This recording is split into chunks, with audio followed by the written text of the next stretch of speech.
Hello friends, have you ever wondered how NASA or any other space agency such as ISRO communicate with their deep space crafts such as MOM, Mars orbiter mission से हम कैसे communicate करते थे, या फिर जो NASA के Voyager 1 and 2 space craft हैं उनसे कैसे कम्युनिकेट करते थे। तो इनसे जो कम्युनिकेट करते थे वो टेक्नोलॉजी थी हमारी रेडियो टेलीस्कोप के बेस पे, और यानी कि रेडियो वेव्स का यूज़ करके। लेकिन अभी नासा एक नई टेक्नोलॉजी लेके आई है LCRD। ये किस पे बेस्ड है? Laser communication relay demonstration. इसका मतलब है ये लेज़र पे बेस्ड है।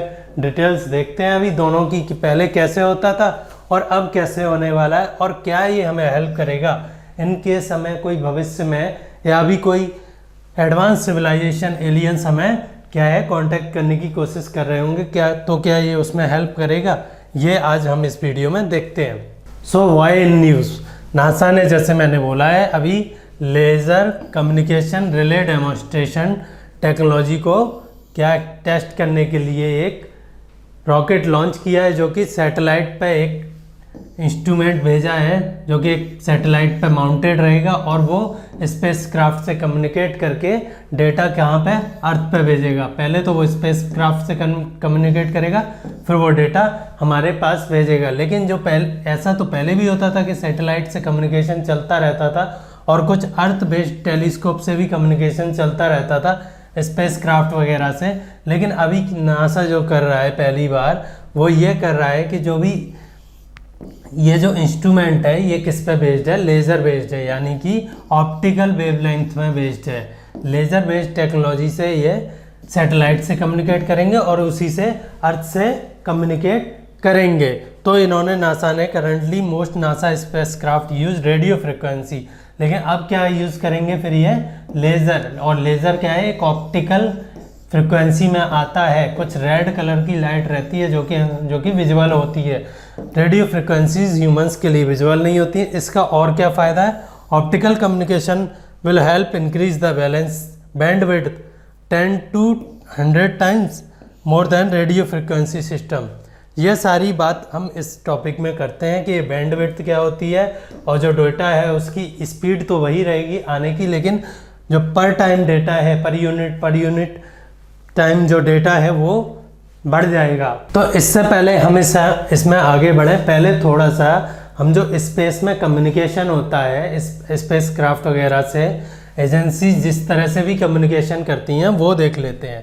फॉर एग्जाम्पल यहाँ नासा ने दे रखा है 7 things you need to know about space communication, that is how they make space communication.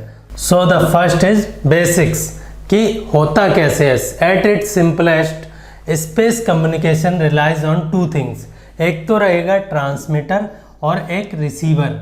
ठीक है, आपने स्पेस पे अर्थ पे एक एंटीना लगा दिया है, रेडियो टेलीस्कोप कहते हैं इन एंटीनास को। ये एंटीनास क्या हैं? जिनमें मिरर्स नहीं लगे हैं, वो रेडियो टेलीस्कोप लगा दिया है आपने। और यहाँ मान लीजिए आपका स्पेस में कहीं स्पेस क्राफ्ट है, तो उस पर भी एक ट्रांसमीटर रहेगा, एक रिसीवर, इस पर भी एक ट्रांसमीटर रहेगा और एक रिसीवर। ये कुछ सिग्नल इसे भेजेगा according to the speed limit of light की जितनी स्पीड लिमिट है उस हिसाब से डेटा ट्रेवल करके उस सैटेलाइट के पास जाएगा और उसी स्पीड से वापस आ जाएगा। तो कुछ लैग रहता है, किस वजह से? टाइम की स्पीड की वजह से। इस पर भी एक ट्रांसमीटर एंड रिसीवर रहेगा, इस पर भी एक ट्रांसमीटर एंड रिसीवर रहेगा। ये हो गई बेसिक से बेसिक बात। अब आप सोच रहे होंगे यहाँ पे जो डेटा है वो तो डिजिटल फॉर्म में है, या यहाँ पे भी जो डेटा है वो डिजिटल या एनालॉग फॉर्म में है, उसको लाइट वेव्स में कन्वर्ट करते हैं जो मॉड्यूलेटर रहते हैं इन दोनों स्पेस क्राफ्ट पे भी लगा रहेगा वो, और वो टेलीस्कोप पे भी लगा रहेगा। ये फर्स्ट बेसिक हो गया। देन हम आ जाते हैं सेकेंड बेसिक्स पे।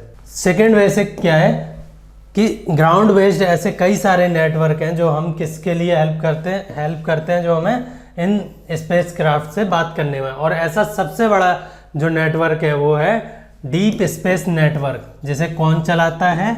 नासा चलाती है डीप स्पेस नेटवर्क, जिसे वैसे तो और भी एजेंसी शामिल हैं इसमें, जैसे यूरोपियन स्पेस एजेंसी ESA, पर नासा मेन वो है, कंट्रोलर है इसका, और डोनेटर या फिर आप फंडर भी बोल सकते हैं। तो तो कई सारे एंटीनाज हैं, कई सारी हाई फ्रिक्वेंसीज एंटीनाज हैं, कई सारे रेडियो वेव में भी हैं। उससे हम जनरली चाहे वो स्पेसक्राफ्ट हो चाहे वो सैटेलाइट हो, उन सब से कम्युनिकेट करते रहते हैं। फॉर एग्जांपल जो वॉयेजर स्पेसक्राफ्ट है वो कितना दूर है, 11 billion miles away from the earth. ये इतना होता है कि लाइट को आने जाने में भी एक तरफ से 2 to 3 आवर्स लग जाते हैं। आप सोच नहीं सकते हैं, इतनी इनॉर्मस डिस्टेंस होती है कि जो लाइट 3 लाख किलोमीटर पर सेकंड पे चल रही है, 3 लाख किलोमीटर पर सेकंड पे चल रही है, उसे भी 2 to 3 ईयर यहाँ तक आने जाने में लग रहे हैं, उनसे भी कम्युनिकेट कर पा रहे हैं। ऐसे हमारे पास अर्थ बेस्ड सैटेलाइट नेटवर्क्स हैं, डीप स्पेस नेटवर्क्स या एंटीनाज या रेडियो टेलीस्कोप आप कह सकते हैं। सेकंड बेसिक हो गया है, थर्ड बेसिक पे आ जाते हैं। एक तो हो सकता है कि आपके पास जो एंटीनाज हैं वो अर्थ पे हों, कुछ ऐसा भी तो हो सकता है कि आप क्या कर रहे हैं कि अर्थ के अराउंड जो सैटेलाइट काट रहे हैं, चक्कर काट रहे हैं, आर्टिफिशियल ह्यूमन मेड सैटेलाइट, उनमें ऐसे कुछ इंस्ट्रूमेंट लगा दें कि वो इससे जो स्पेस क्राफ्ट है उससे कम्युनिकेट कर सकें जिस भी फ्रिक्वेंसी में। जैसे कि मान लीजिए किस फ्रिक्वेंसी में, वो रेडियो फ्रिक्वेंसी में ही कम्युनिकेट कर सकें, रेडियो वेव्स में भी। तो इसको क्या बोल देते हैं, ऐसे जो सिस्टम है जो कि स्पेस क्राफ्ट किससे कम्युनिकेट कर रहे हो, पहले सैटेलाइट से, और सैटेलाइट फिर हमें वो ग्राउंड पे वो डेटा रिले कर दे रहे हो। तो ऐसे सिस्टम पहले भी एग्जिस्ट करते हैं। अभी जो नासा करने जा रही है वो ये क्या करने जा रही है, इस रेडियो वेव को किससे रिप्लेस करने वाली है, लेज़र वेव से, जिससे कि फ्रिक्वेंसी जो डेटा की स्पीड है वो बढ़ जाएगी। स्पीड इन द सेंस कि ऐसा नहीं है कि इसके और इसके बीच में जो कम्युनिकेशन का टाइम गैप है वो ख़त्म हो जाए, पर जो पर मिनट डेटा हम रिसीव कर पा रहे हैं उस स्पेसक्राफ्ट से, वो लेज़र बीम्स क्या हैं, ज़्यादा डेटा अपने साथ लेके जा सकती हैं। लो हाई फ्रिक्वेंसी वेव्स रहती हैं, इनकी energy as compared to radio waves ज़्यादा रहती है, तो ये ज़्यादा डेटा एक समय में ट्रांसमिट कर सकती हैं। देन फोर्थ बेसिक, बैंडविड्थ, जिसकी मैंने बात की। अगर आप रेडियो वेव्स में कम्युनिकेट कर रहे हैं तो रेडियो वेव्स की फ्रिक्वेंसी ज़्यादा होती है, वो एट ए टाइम कम एनर्जी या डेटा अपने साथ ले जा सकती हैं, जबकि वहीं लेज़र जो कि एक ऑप्टिकल या विजुअल वेव लेंथ है, वो क्या है, उसकी फ्रिक्वेंसी ज़्यादा होती है और वो एक कम टाइम में या एट ए टाइम वो कम ज़्यादा डेटा ले जा सकती है, तो उसे बैंडविड्थ कह देते हैं। फिर इसके अलावा हम क्या करते हैं, एक पर्टिकुलर वेवलेंथ यूज़ करो या फिर 8-10 वेवलेंथ यूज़ करो, उसे क्या बोल देते हैं, बैंडविड्थ। एक तो इनकी एनर्जी ज़्यादा है, और अगर हम इसमें 8-10 वेवलेंथ एक साथ यूज़ करेंगे तो वो एनर्जी भी ज़्यादा ट्रांसमिट कर पाएंगी। इसे ये बैंडविड्थ हो गई। सिमिलर जैसे 5G और 4G में होता है, वैसे ही ये बैंडविड्थ का फंडा है। आगे देखते हैं। देन आता है data rates. Higher bandwidth can mean higher data rate for mission. लेकिन यही नहीं है कि आपने अगर हायर फ्रिक्वेंसी की वेव्स यूज़ कर रहे हैं, जैसे लेज़र है, एक्सरे है, उन्हें यूज़ कर रहे हैं, तो इसका मतलब ये नहीं है कि ज़रूरी है कि जो डेटा रेट आप अचीव कर पा रहे हो वो ज़्यादा ही हो। वो कई सारे फैक्टर पर डिपेंड करता है, जैसे कि जो स्पेसक्राफ्ट की हमारे सैटेलाइट या अर्थ से दूरी कितनी है, पहली बात। दूसरी बात, जो स्पेसक्राफ्ट पे जो ट्रांसमीटर है और अर्थ पे जो ट्रांसमीटर लगा हुआ है, उनकी पावर कितनी है कि वो एट ए टाइम कितनी एनर्जी एक साथ भेज सकते हैं कम्युनिकेशन वेव में। तो ये हो गए डेटा रेट्स। देन सिक्स्थ है लेटेंसी। आपने देखा होगा मूवीज़ में, स्टार ट्रैक, स्टार वॉर्स और भी कई सारी मूवीज़ जिनमें कि स्पेस कम्युनिकेशन होता है, और वो दिखाते हैं कि रियल टाइम आप स्पेस कम्युनिकेशन कर रहे हैं। Real time in the sense आप यहाँ से बोल रहे हैं, जिस टाइम पे बोल रहे हैं उसी टाइम पे उन्हें वहाँ सुनाई दी जा रही है। लेकिन अगर आप प्लैनेट्स की डिस्टेंस पे हैं तो आपको लाइट को जो प्लैनेट्स के बीच में ट्रेवल करने में जो टाइम लगेगा वो मिनिमम कुछ 2-4 मिनट रहेगा। अगर आप इंटरस्टेलर प्लैनेट्स पे हैं कि एक अलग सोलर सिस्टम में प्लैनेट दूसरा अलग में, तो एटलीस्ट 3 से 4 साल लगेंगे लाइट को ट्रेवल करने में। तो आपकी जो लेटेंसी है, जो टाइम गैप है, आप जब बोल रहे हैं और जब वो रिसीव कर रहा है, फिर वो जब बोल रहा है और आप रिसीव कर रहे हैं, वो जीरो नहीं हो सकता है स्पेस में। तो जो भी लाइट की जो भी मैक्सिमम स्पीड लिमिट है, ये उसके हिसाब से चलता है, जो यूनिवर्सल लॉ है। तो यहाँ पे इन्होंने एक एग्जांपल दे रखा है। At Mars closest approach about 35 million miles. तब कितनी दूर रहता है, मार्स हमसे करीब 3.5 मिलियन माइल्स या 5 करोड़ किलोमीटर दूर रहता है। द डिले इज अबाउट, जैसे हमें मार्स ऑर्बिटर मिशन से बात करनी हो, उससे डेटा मंगवाना हो, अपना डेटा जो भी उसने कैप्चर किया है, तो द डिले इज अबाउट, उसी में इतना पास होने पे भी हमें कितना डिले लग रहा है, 4 मिनट तो लाइट एक तरफ से ट्रेवल करने में इतनी डिस्टेंस को ले ही लेती है। 8 मिनट लाइट ट्रेवल करने में कहाँ तक की डिस्टेंस लेती है, सन से लेके अर्थ तक लगभग 8 मिनट 22 सेकेंड की डिस्टेंस लाइट सन से अर्थ तक ट्रेवल करने में लेती है। तो ये हमारा 6th फंडामेंटल हो गया, बेसिक्स हो गए। देन फाइनली है इंटरफेरेंस। ऐसा नहीं है कि स्पेस बिल्कुल वैक्यूम है, खाली है। अगर आपने कोई लाइट्स भेजी हैं या वेव्स भेजी हैं तो डेफिनेटली वो सोलर वेव से इंटरफेयर कर सकती है। वो किसी प्लैनेट के मैग्नेटिक या और भी किसी कोई भी फील्ड है प्लैनेट का, उससे इंटरफेयर कर सकती है। तो हमें जैसा डेटा क्रिस्टल क्लियर मूवीज़ में दिखाया जाता है कि जो हम डेटा रिसीव कर रहे हैं वो क्रिस्टल क्लियर है, वैसा जनरली नहीं होता है। ये बेसिक हो गए। अब हम आ जाते हैं वापस अपने पीपीटी पे। जो LCRD टेक्नोलॉजी है वो बेसिकली क्या है, अब आप समझ गए होंगे। वो हम सैटेलाइट के थ्रू अपने स्पेस क्राफ्ट से कम्युनिकेट कर रहे हैं। सैटेलाइट क्या होते हैं, जो अर्थ की ऑर्बिट में चक्कर काट रहे हैं, और स्पेस क्राफ्ट क्या है, जो बियॉन्ड अर्थ या अर्थ की ऑर्बिट से बाहर निकल चुके हों, वो स्पेस में कहीं किसी प्लेनेट या किसी सोलर सिस्टम को एक्सप्लोर करने के लिए आगे बढ़ रहे हैं या कर रहे हैं एक्सप्लोर। तो पहले तो ये क्या करेगा, जो LCRD टेक्नोलॉजी वाला सैटेलाइट है वो क्या करेगा, पहले तो उससे डेटा रिसीव करेगा या ट्रांसमिट करेगा। एक तो ये हो गया इसका कम्युनिकेशन, और दूसरा वे ऑफ कम्युनिकेशन, इस डेटा को वो अर्थ पे भेजेगा। यही LCRD की खास बात है। These capabilities make LCRD NASA's first two way end to end optical relay. अब इसमें खास बात क्या है, ऐसा पहले भी होता था लेकिन जो वेव्स यूज़ की जाती थी वो कौन सी थी, रेडियो वेव्स थी। लेकिन अब कौन सी वेव्स यूज़ करने वाले हैं हम, लेज़र वेव यूज़ करने वाले हैं। जिससे कि क्या फ़ायदे हैं देखते हैं आगे। आप रेडियो वेव्स को देखिए इस डायग्राम में, ये क्या है, इलेक्ट्रोमैग्नेटिक स्पेक्ट्रम है। प्लीज़ याद कीजिए, सारे एग्जाम्स में कुछ ना कुछ क्वेश्चन यहाँ से आ रखे हैं और कभी भी आ जाते हैं, बेसिक है ये। तो रेडियो वेव्स जो हैं वो हाइयर स्पेक्ट्रम, जो वेवलेंथ है रेडियो वेव्स की वो बहुत ज़्यादा है, हाइयर स्पेक्ट्रम के एंड पे है। लोअर एंड पे अगर हम स्पेक्ट्रम के देखें तो कौन सी, गामा रेज हैं, एक्स रेज हैं, अल्ट्रावायलेट हैं, और ये विजुअल रेज हैं, और infrared, microwave, then radio waves. तो आप इधर जाएंगे, जैसे जैसे इधर जाएंगे फ्रिक्वेंसी इंक्रीज होगी, और एनर्जी भी जो ये वेव अपने साथ ले जा रही हैं सेम एम्पलीट्यूड के लिए वो भी इंक्रीज होगी। इधर जाएंगे तो वेवलेंथ इंक्रीज होगी, और जो एनर्जी जो ले जा रही हैं वो डिक्रीज होगी। तो इसका मतलब जो अगर मान लीजिए आप एक पर्टिकुलर वेवलेंथ पर रेडियो वेव से डेटा ट्रांसफर कर रहे हैं एट 1 हॉर्स पावर, है ना, इतने पे आपने कुछ रेडियो वेव्स बनाई 1 हॉर्स पावर पे, 1 हॉर्स पावर एनर्जी की, और उनसे डेटा ट्रांसमिट किया। सेम काम आपने ये किया विजुअल के लिए, 1 हॉर्स पावर पे आपने कुछ विजुअल रेज बनाई, वो थोड़ी ज़्यादा फ्रिक्वेंसी की है, और फिर आपने किया वो एक्सरे वगैरह या गामा रेज से।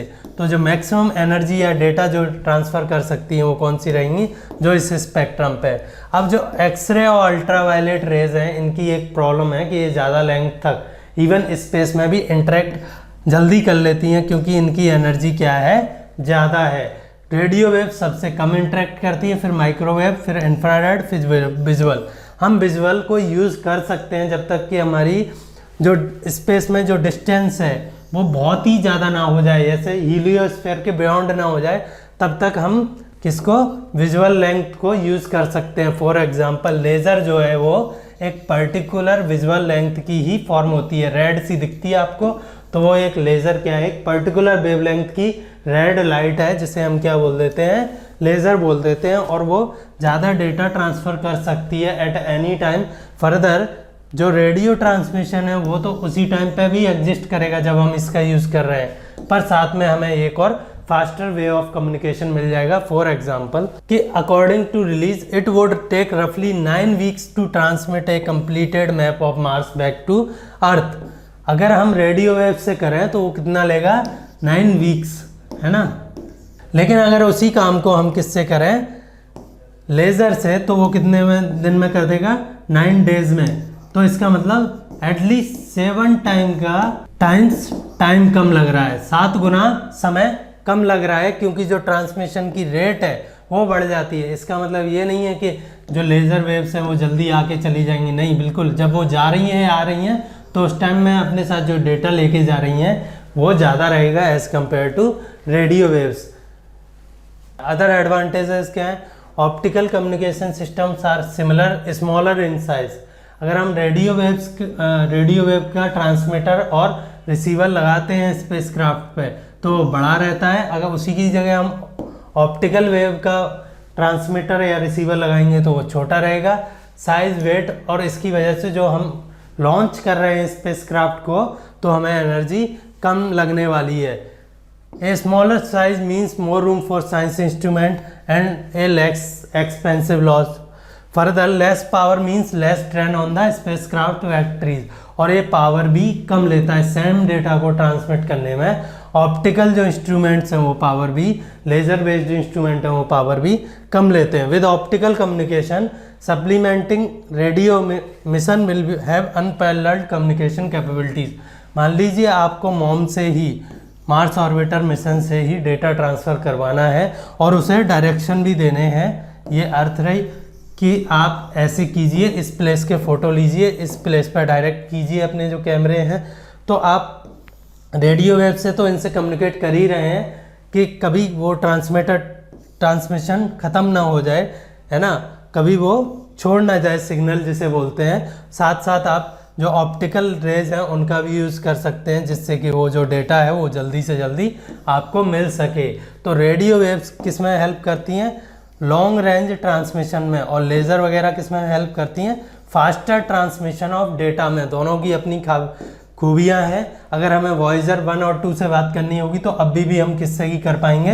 रेडियो वेव से ही कर पाएंगे। अभी भी जो लेज़र वेव है या वो उतनी दूर तक ट्रेवल नहीं कर पाती हैं, वो डिफ्रैक्ट हो जाती हैं, स्कैटर्ड हो जाती हैं, किसी पार्टिकल से इंटरेक्ट कर लेती हैं। लेकिन रेडियो वेव बहुत अनइंटरेक्टिव है, बहुत लॉन्ग रेंज तक काम करती हैं। और फाइनली अभी जो भी पहले मिशन छोड़े गए हैं उन पर जो लेज़र वाली कैपेबिलिटी है वो मौजूद नहीं है। तो अभी नासा ने क्या किया है, एक फुल फ्लैश्ड मिशन या उससे बात करने की कतई कोशिश नहीं की है लेज़र से।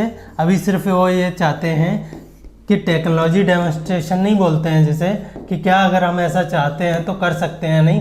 तो उन्होंने एक स्पेसक्राफ्ट लॉन्च किया है और उस पर क्या लगा दिया है? लेज़र लगा दिया है। साथ में उन्होंने एक सैटेलाइट लॉन्च किया है जिस पे ये लेज़र वाला इंस्ट्रूमेंट लगा दिया। अब वो देखेंगे कि इस स्पेसक्राफ्ट से ये लेज़र जो इंस्ट्रूमेंट है सैटेलाइट पे वो कम्युनिकेट कर पा रहा है इफेक्टिवली या नहीं।